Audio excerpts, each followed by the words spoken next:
your son or daughter is gay or lesbian, let them know that you love them unconditionally.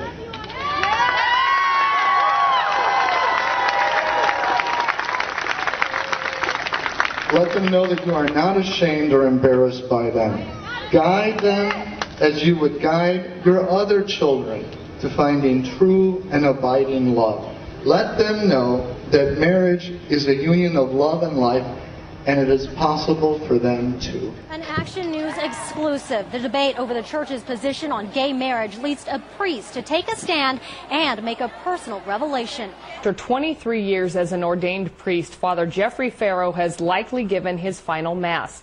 This morning he invited us to hear his message, a message that shocked many parishioners.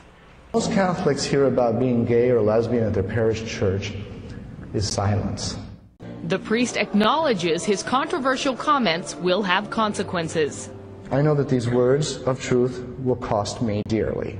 We sat down with Father Jeff before Mass, and he answered the question many are probably wondering: is he gay? It's a secondary issue, but yes, I am. And when I was a boy, I asked God, please make me normal. And the prayer never got answered. And I realized why. Because God would have made somebody else. He wouldn't have made me.